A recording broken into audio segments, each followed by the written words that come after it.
Bienvenidos a otro episodio de Break Your Stigma, un podcast dedicado a romper el silencio y erradicar estigmas. Yo soy Kevin Ortiz y conmigo se encuentra hoy Kim de Mi Vida con Colitis Ulcerativa. Bienvenida, Kim. Hola, gracias por tenerme aquí. Gracias por aceptar la invitación. Me siento, ¿verdad?, bien feliz y contento de que podamos hacer una colaboración. He visto tu página por mucho tiempo y ha sido bien inspirador. Son cosas, ¿verdad?, que como paciente de colitis ulcerosa también me identifico. Nos haces visibles y erradicas estigmas con todos los posts y tu experiencia como paciente de igual manera.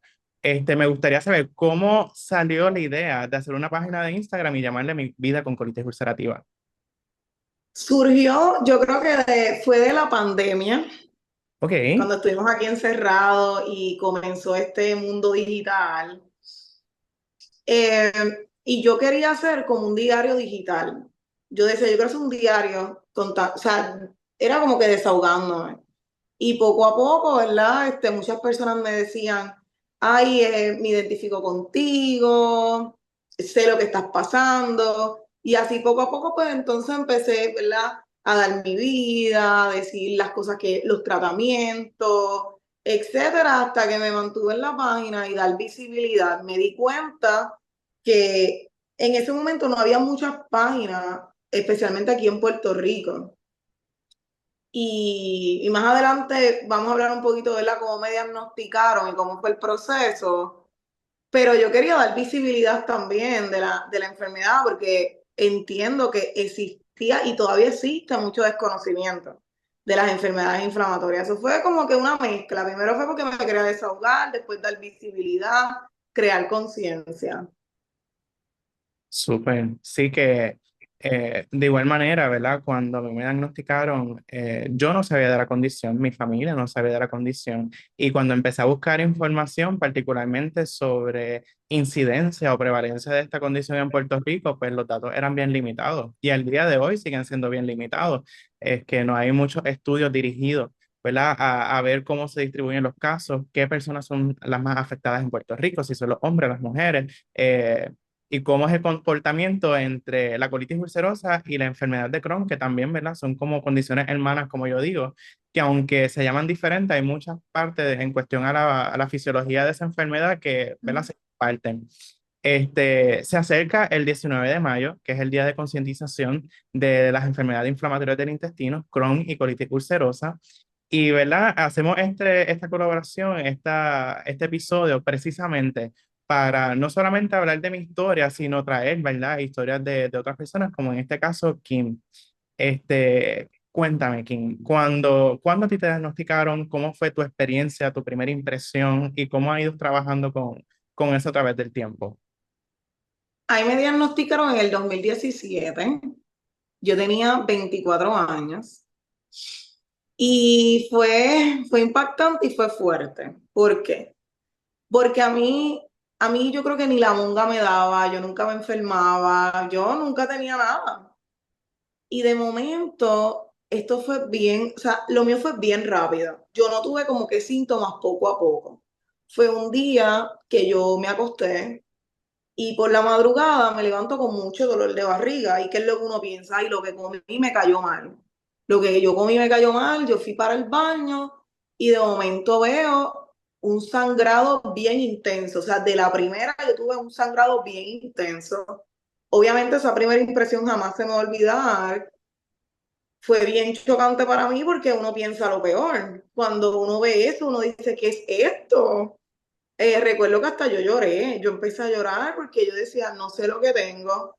Y recuerdo que yo llamo a mi mamá y le cuento, y dentro de la ignorancia o, ¿verdad? O de la falta de conocimiento, ella me dice, Kim, tranquila, porque eso fue que ayer comimos pasta y eso lo más seguro es salsa roja. O sea, esa era, mira porque jamás.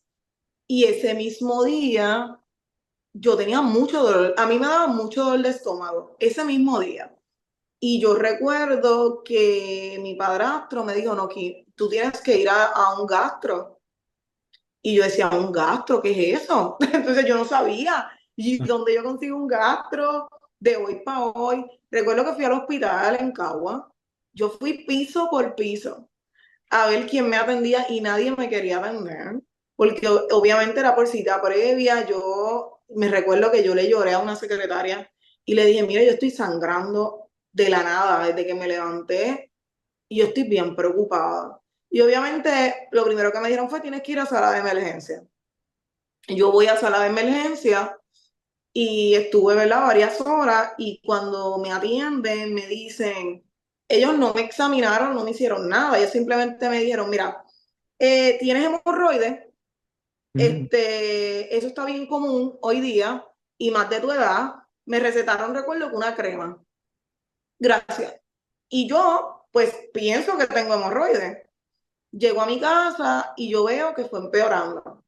Y yo iba al baño, era como que cada hora, y esto seguía y seguía y seguía. Yo decía, esto no es normal. Y todo esto en un solo día, porque a mí me dio todo bien rápido, no fue como que poco a poco. Recuerdo que al otro día voy a buscar la crema en la farmacia y llegó un momento en que yo no tenía ni fuerza. Y lo que había pasado era 24 horas y yo no tenía fuerza. Y ahí fue que mi mamá, cuando me vio, me dijo, no. No, ella me dijo, no, esto no es eso, esto no puede ser, mira cómo tú estás. De ahí fui a otro hospital, a sala de emergencia, y en ese hospital me hospitalizan. Me hospitalizaron y me diagnosticaron con otra cosa. Me dijeron que tenía, ¿qué fue lo que me dijeron? No recuerdo, pero era algo relacionado con que había comido algo dañado. Mira, lo más seguro te comiste algo dañado, tienes el estómago así, etcétera. Yo estuve, recuerdo, de casi 2 semanas. Pues yo no mejoraba, yo no mejoraba, yo no mejoraba. Obviamente cuando yo salgo del hospital, yo voy con el diagnóstico. Yo tenía diagnóstico, primero hemorroides, ujú. y luego que me había comido algo que me cayó mal o que estaba viejo o etcétera. Yo recuerdo que pasaron varias semanas y yo estaba peor. Yo salí peor que cuando entré al hospital. Wow. Eh, Ahí recuerdo que, ¿cómo fue? Yo creo que fue mi mamá. Mi mamá empezó a llamar desesperada a distintos gastros, pero desesperada. Ella decía, mi hija tiene esto, porque llegó un momento dado en que ya yo no podía salir, yo no salía, yo tuve que detener mi vida por completo, sin ningún tipo de planificación. Fue como Kimberly desapareció. Ujú, Y de ahí un gastro, ¿verdad? Me atiende, que es el gastro que tengo actualmente, que vivo agradecida. Y de ahí él tiene ojo clínico y de tan solamente yo decirle, él más o menos ya tenía en la mente que era, obviamente él no me dice. Él lo único que me dice es, hay que esperar a que te baje la inflamación porque estás muy inflamada. No te puedo hacer una colonoscopia en estos momentos porque te puedo perforar.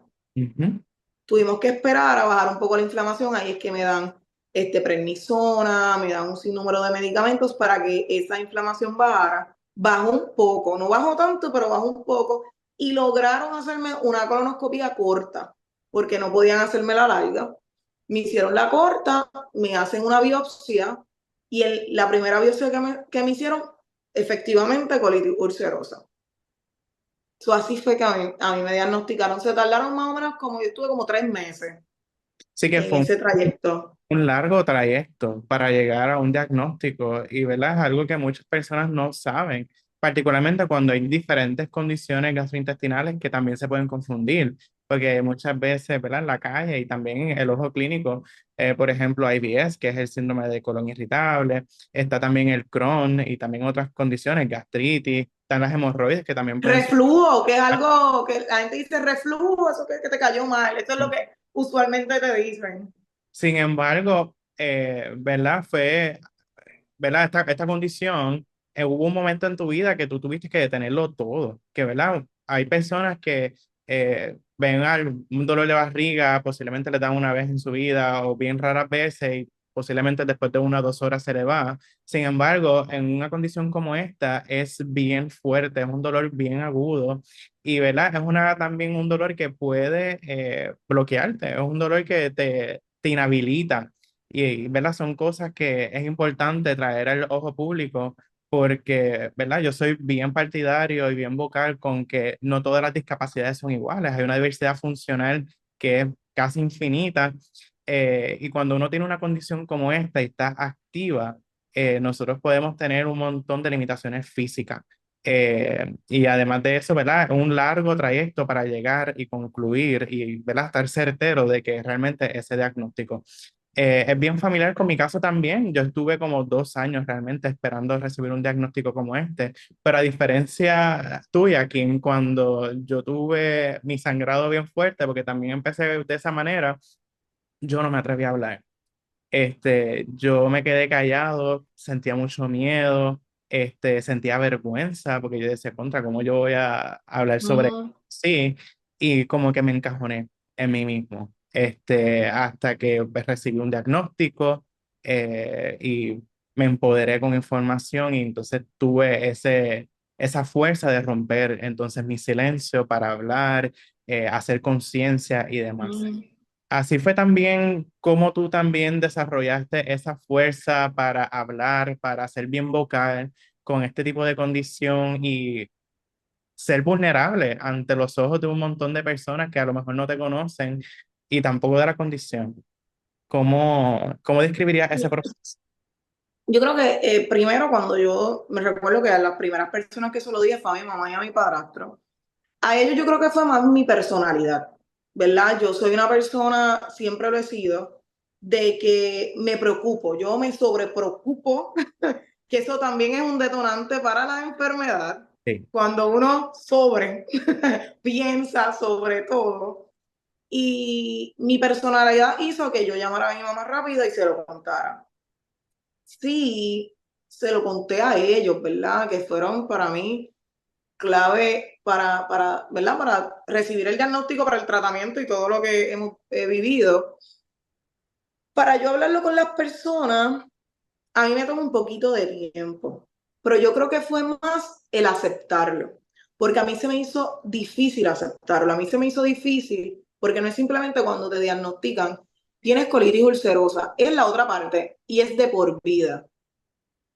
Ahí fue ese pequeño gran detalle, a mí me impactó. A mí me impactó porque yo estaba en un proceso, yo estaba recién graduada de bachillerato.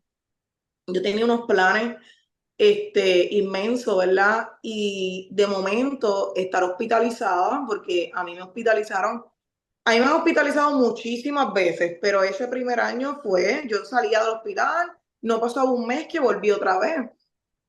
Y cuando yo logro aceptar que tengo una enfermedad, cuando yo logré aceptar que tenía que hacer modificaciones en mi vida, porque yo no quería cambiar mi estilo de vida, yo quería mantener lo mismo sin poderme parar de una cama, o sea, eso era imposible, o sea, de una forma u otra uno tiene que modificar un montón de cosas y más este tipo de enfermedad que no es, te dicen, es que viene de distinto, puede ser ambiental, genético, por la comida, etcétera, o sea, y tú dices, ok, pues uno no sabe por dónde atacar eso que uno hace. Uno ataca todo. Pues yo voy a cambiar mi alimentación, yo voy a tratar de tener una vida más relajada, quiero estar en un buen ambiente, no quiero estresores en mi vida. uno no sabe de dónde es que viene tampoco y al día de hoy no se sabe, se habla de factores genéticos, de factores ambientales, de la misma salud mental, son diferentes factores que pueden contribuir, ¿verdad? Al desarrollo de condiciones como esta y, ¿verdad? Cuando uno empieza esa parte del diagnóstico y los primeros pasos después del tratamiento, uno hace un cambio radical en su vida. Y además de eso, es no solamente aceptar la condición, ¿verdad? Y el tratamiento, sino también esos cambios al estilo de vida, que pueden ser bien radicales, pueden ser bien abruptos y que pueden, ¿verdad? Afectar también nuestra salud mental y la forma en que nosotros socializamos con otras personas. Yo recuerdo que cuando yo empecé el tratamiento y estaba en mis caminos hacia la remisión, yo no me atrevía a salir de mi casa. La realidad, yo no me atrevía a salir de mi casa por miedo a que me pase algo afuera, por ejemplo, que no pueda aguantar, que yo manche el pantalón o que manche cualquier otra cosa, que me dé un dolor intenso de momento. Al igual, ese estado de estar preocupándose todo el tiempo, esa ansiedad, son cosas que uno las va trabajando porque también pues, afectan a uno, afectan, ¿verdad? Su vida y la manera en que socializa y hace sus tareas. Y hablaste de algo bien importante, esa parte de la carga del diagnóstico, esa parte de aceptar y esa parte también de pasar por un proceso de pérdida, porque de estar completamente saludable o que uno auto se denomine como Mm. saludable a pasar a tener este label de persona enferma, como que esa pérdida de las habilidades, de libertades que tienes, pues es algo, ¿verdad? Que toda persona cuando se le diagnostica con una condición crónica o con cualquier otra condición, pues tiene que trabajar, ¿verdad? Esa parte del proceso de pérdida. ¿Tú consideras también que pasaste por ese proceso de pérdida en tu proceso aceptando tu diagnóstico con colitis ulcerosa?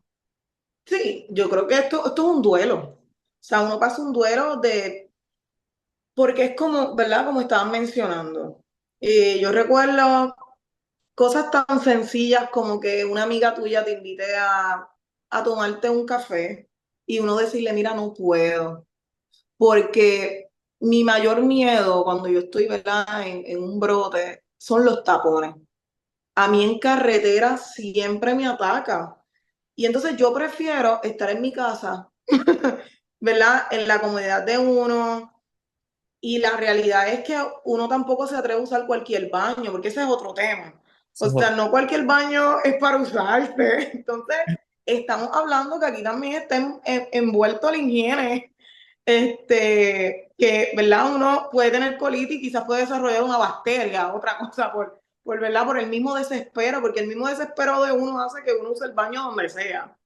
Y por ese miedo era que yo decía, yo me quedaba aquí en mi casa, literalmente me quedaba porque la misma vergüenza, el mismo de que, mira, no sé qué va a pasar, y es que uno no tiene ni fuerza, literal, cuando uno no tiene ni fuerza para salir, entonces ahora no, ahora sí hay muchos cambios en cuestión de menú y hay mucha variedad, pero en aquel momento no había mucha variedad, todo era bien grasiento, o todo no había nada así, había Sí, muchas cosas con entrado. condimentos, que era bien, ¿sabes? No es lo mismo de ahora, ahora pues hay variedad en el menú y uno puede encontrar distintas alternativas, pero hasta uno mismo yo misma decía, mira, no, yo como aquí en casa o iba a los sitios, ya yo había comido antes, ya yo llegaba al sitio llena, para evitar, ¿verdad? Porque muchas veces yo pasé hambre, porque había lugares en que yo decía, si me como eso, Dios mío, yo voy a tener que estar en el baño, soy yo como cuando salga de aquí. Y a veces uno sin decir nada, uno dice, ay, no, gracias. O decía, mira, no es que me cae mal, pero yo no decía, ay, estoy muerta de hambre, quiero comer, pero yo me aguanto un poco. Sí. O sea, uno pasa muchas cosas que quizás la gente no se da cuenta o no la ve porque es una enfermedad invisible ante los ojos de las personas. Siempre hago así porque realmente para nosotros los pacientes o sea, no es nada invisible, pero para los ojos de las personas sí. Y, y sí es un proceso de duelo, o sea, todo porque uno cambia completamente la rutina en todo sentido. Igual las personas que están alrededor de nosotros también modifican Sí. para nosotros sentirnos cómodos y también sentirnos bien. Y a veces tú no se sientes culpable, porque uno dice, ay, yo sé que ellos están haciendo eso por mí. Y yo al principio me sentía culpable. Ya después con el tiempo como que me he dado cuenta, mira, no, porque si al revés yo también haría eso por ellos, ¿no? Y esto se hace con amor. Todo esto es con, ¿verdad? Con amor y por amor hacia, ¿verdad? Hacia mí. Pero sí, es un proceso difícil. Trajiste dos cosas bien importantes, el asunto de los baños y los acomodos razonables, tanto en la familia, con las amistades y en los entornos, ¿verdad? Donde nosotros generalmente, Académico, laboral. precisamente, sí, en cuestión a lo del baño, o sea, posiblemente te pasó igual, yo salía y estaba, lo primero que yo hacía era identificar el baño. Y estaba igual que tú, o sea, yo me rehusaba a usar un baño público. Sin embargo, sí tuve mis experiencias bien malas fuera y en una medida desesperada, pues yo tuve que correr un baño y, ¿verdad? Porque que no hay de otra. Y no sé si tú también llegaste a hacer esto, pero yo llegué a un momento en que yo llevaba siempre conmigo un bulto con ropa adicional por si Ah, acaso. sí. Llegó un momento en que tuve que usar pañales de igual manera porque es que era horrible. O sea, había veces que de la más tragar yo sentía como un fuego bajándome hasta lo último abajo y ahí eso era para explotar el el baño. baño. Era, ¿verdad? Es algo bien, bien fuerte y no solamente para uno, sino para las personas que nos aman, que nos rodean y que están ahí para nosotros. Este, y ahí viene esa parte de los acomodos. Por ejemplo, yo recuerdo que cuando a mí me diagnosticaron que yo era un nene, básicamente, mi mamá cambió completamente su forma de cocinar, su forma de hacerme las comidas, para que entonces no me hiciera tanto daño. Cosa que al día de hoy todavía hace, aunque no vivamos juntos, como que estamos Sí, es que así pendientes son y, o sea, mamá es mamá toda la vida. toda la vida. Y cuando uno también sale a comprar comida o a compartir con amistades, yo llegué a un punto en que yo dije, ustedes tienen que ser mis aliados, mira, esta es la que hay, yo tengo esto, esto y esto, si ustedes me ven así, este es el plan de acción, no puedo comer esto, no puedo comer lo otro. Y de esas maneras, pues yo he aprendido también ¿verdad? Sobrepasar esos obstáculos físicos y mentales que uno mismo se pone, ¿verdad? Cuando uno tiene una condición como esta. En el caso tuyo, Kim, ¿quiénes han sido tus pilares de apoyo, tus aliados, personas allegadas a ti que han hecho y se han acercado a ofrecer su apoyo? ¿Verdad? Para tu comodidad, para que tú también puedas compartir, puedas salir y puedas, ¿verdad? Tener experiencias de vida como cualquier otra persona. Pues mira, algo que a mí me ha ayudado mucho es cuando a mí me diagnosticaron, yo no tenía, ¿verdad? Que esta parte no la dije, yo tenía cero conocimiento de qué eran las enfermedades inflamatorias. Mi Ujú. familia también, mis amistades también, nadie sabía lo que era eso. Y yo recuerdo que obviamente mis papás, o sea, lo que mi mamá y mi padrastro han sido, ellos son los primeros en la lista, ¿verdad? Siempre han estado ahí para mí y de hecho, ellos para cada simposio, cada charla, ellos siempre tratan de ir. Y ellos tratan siempre también de educarse, porque esa es otra cosa. Yo tuve que educarme, yo tuve que buscar información, yo tuve que leer, yo tuve que escuchar historias, anécdotas de otras personas, porque eso a mí me ha ayudado, ¿verdad? Y mi familia también, o sea, mis papás se pasan en grupos de apoyo por Facebook, por todo. Cada vez que yo tengo una duda con un medicamento, yo mira que me dieron este medicamento, tiene estos efectos secundarios, y ellos, déjenme verificar, y ellos chequean, porque esto es como que un trabajo en equipo, y ellos, ¿verdad? Cada charla que dan aquí en Puerto Rico, ellos tratan de ir y están presentes. Yo soy bien vocal y por lo menos en mi caso eso a mí me ha ayudado. Yo sí al principio estaba un poquito cohibida, pero yo siento que fue más por el cambio, por el estilo de vida. Yo nunca he sentido vergüenza. Ese sentimiento yo nunca lo he sentido.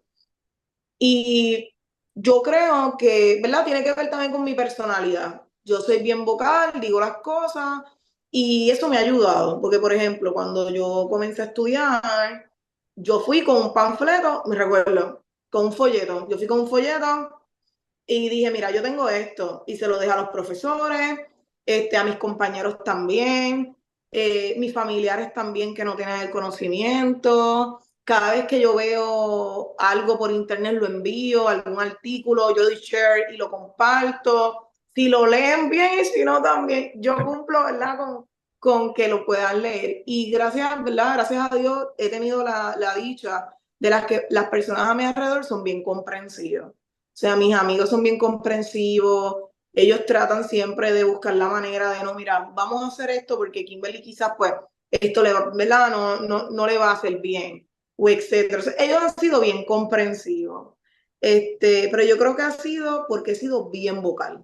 Yo digo mucho, yo hablo mucho y otra cosa que me pasó, la última vez que a mí me hospitalizaron, por ejemplo, mis abuelitos nunca me habían visto con un brote. Ellos nunca me habían visitado un hospital. Ellos sí sabían que yo tenía una enfermedad, pero como que hasta ahí. Y yo recuerdo que cuando a mí me dan de alta, mi abuela me fue a visitar a la casa. Y cuando mi abuela me vio, empezó a llorar. a llorar, a llorar, a llorar. Y en una que yo salí del baño, ella me decía, Dios mío, no es hasta que uno lo ve que uno no, o sea, uno no sabe lo grave que es. Y a mí me dio como que un sentimiento tan grande porque al verla así era como que, mira, yo sabía porque, te digo, a mí me diagnosticaron en el 2017 y mi última hospitalización fue en el 2022. No fue hasta el 2022 que ella me ve y ahí ella dice, oh, como que ahí fue como que no quiero decir que lo creyó, porque ella sí sabía que yo estaba enferma, pero la severidad, lo complejo que es, ella como que no lo había como que pensado hasta que me dio y ella empezó a llorar. Y eso me dio mucho sentimiento también. So, ¿verdad? Cada persona que está a mi alrededor ha sido de maneras distintas. Tengo amistades que han sido así porque me han visto en el proceso, otros porque han leído y han buscado, ¿verdad? Cada persona, pero yo doy gracias a Dios que las personas que están a mi alrededor han sido de gran apoyo. Sí, es que es algo bien importante en un proceso como este de tener una condición crónica, ¿verdad? Que como tú dices, eso es de por vida hasta que no aparezca una cura. De igual manera, ¿verdad? Nuestras personalidades, porque también me incluyo ahí, tu personalidad de ser tan vocal, de ser tan expresiva, de abogar por ti y por todas las otras personas, ¿verdad? Que aunque no Ujú. te conozcas, lo haces de igual manera, de exponerte, de ser vulnerable, de expresarte y hacer conciencia de una condición que a simple vista, pues muchas personas no la ven, pero que puede crear un gran impacto en la persona que sí lleva con ese diagnóstico. Así que es bien, esa parte de la educación es bien importante para las otras personas y para uno mismo particularmente, porque uno se educa, rompe sus prejuicios, rompe sus estigmas a través de la educación y de esa manera uno se empodera y se alienta a abrir la boca para abogar, para contar historias, para hacer justicia incluso. Que verdad, esa es otra parte, verdad, bien importante. Igual mismo, ahora mismo con las redes sociales, que tienen un rol bien importante en crear comunidad, en crear visibilización, conciencia y de crear una comunidad, que es lo que básicamente has estado haciendo en Instagram con mi vida con colitis ulcerativa, que has creado una comunidad, has hecho colaboraciones con otras personas, has expresado tu historia y no solamente creas conciencia, sino que también dejas mensajes de aliento para otras personas que también tienen condiciones como la que nosotros pues, tenemos en este momento. Que, ¿verdad? Has hecho mucho trabajo en cuestión a la concientización con colitis ulcerosa y otras enfermedades también, eh, que, ¿verdad? Admiro mucho tu trabajo. Es bien Gracias. lo que haces, la forma en que lo haces y la disponibilidad y la apertura que tienes para que otras personas también puedan conocerte y conocer tu historia. Yo creo que con esto podemos ir poco cerrando, ¿verdad? Para hacer conciencia a hoy, 19 de mayo, el Día Mundial de las Enfermedades Inflamatorias del Intestino. Te doy las gracias, Kim, por No, permitirme, gracias a ti por eh, esto y por lo que estás haciendo, de verdad. Que es por, bien, bien importante. y lo que tú haces también, gracias. Lo que hacemos verdaderamente ilustra no solamente nuestras historias, sino hacen eco de todas esas historias que al día de hoy no se han podido contar por miedo, por vergüenza, ¿verdad? Como nosotros también habíamos expresado en un inicio con nuestra condición. Bien agradecido de que hayas estado aquí conmigo, contando tu historia, siendo vulnerable y haciendo conciencia y haciéndonos visibles. Si quieren conocer más sobre el trabajo de Kim y de su historia, pueden seguirla en Instagram en Mi Vida con Colitis Ulcerativa. No sé si tienes otras páginas u otros proyectos. No, solamente tengo Instagram. Perfecto, pues Sí. ahí la pueden ir consiguiendo y pues cualquier cosita, pues también pueden seguirnos en Break Your Stigma Podcast en Instagram y en TikTok. Cualquier cosita, pues estamos siempre a las órdenes y recuerden que es importante romper el silencio para poder erradicar estigmas. Gracias y hasta la próxima. Gracias, Kim. Chao.